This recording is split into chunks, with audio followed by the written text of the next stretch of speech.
Alrighty, y'all. We're on day 3 of our Bible study. Day 26 of our challenge. Today we stayed continuing in the book of Job, where we left off. So we read chapters 10 through 12 today. And we again did it with Mr. Ant Harge. I like the way he breaks it down and explains it, so we'll stick with him for a little while. But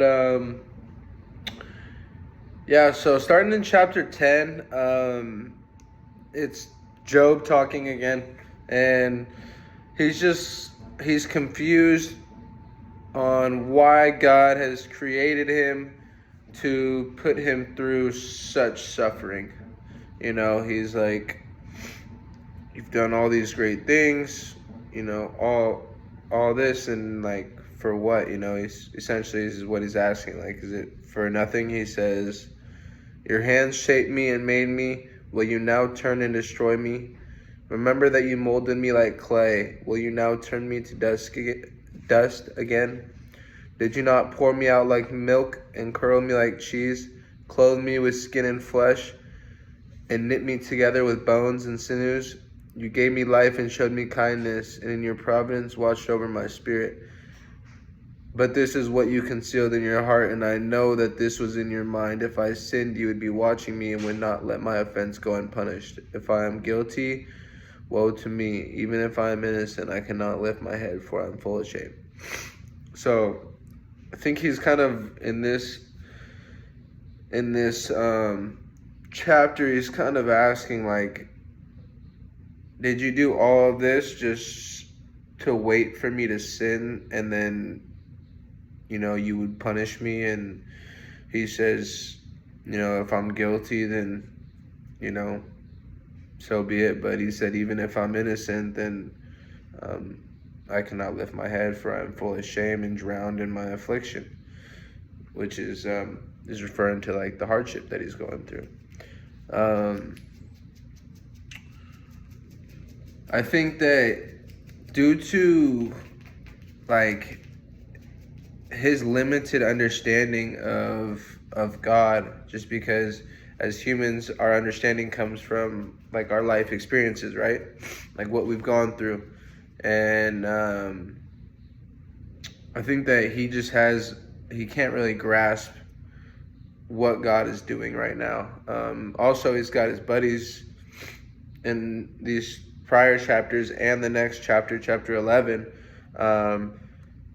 They're all pretty much telling him the same thing, you know, like you're getting punished because you sinned, and like this is, you know, it's your wrongdoing, kind of like your disobedience is this is what you get for it. You know, this is your result. You're getting punished by God for it.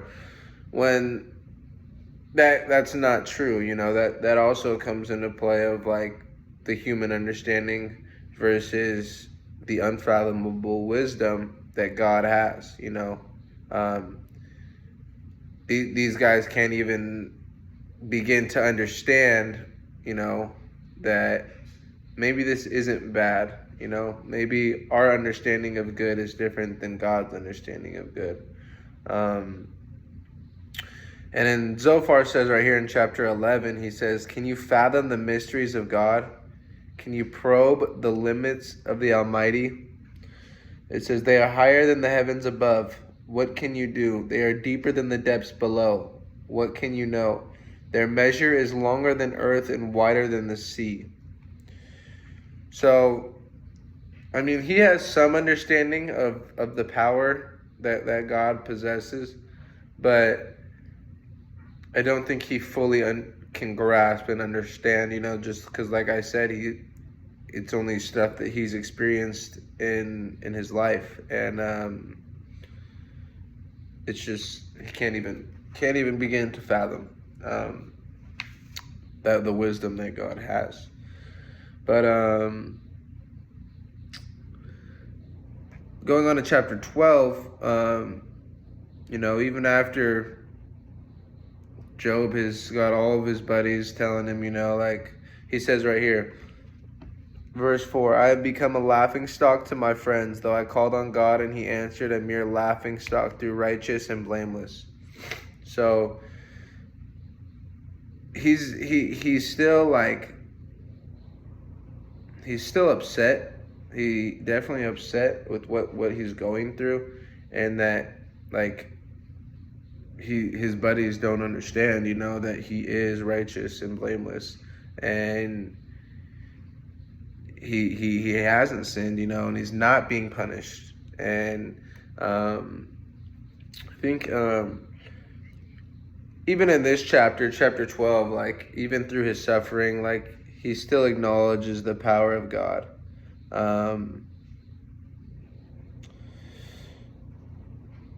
It says, to God belong wisdom and power. Counsel and understanding are his. What he tears down cannot be rebuilt. Those he imprisons cannot be released. If he holds back the waters, there is a drought. If he lets them loose, they devastate the land. So he's still kind of battling this understanding of like why is this happening to him. He knows like God is the Almighty, ever so powerful, and he knows that he's blameless and he's been a good man, that he doesn't deserve this. So he's just trying to understand why he's going through this. And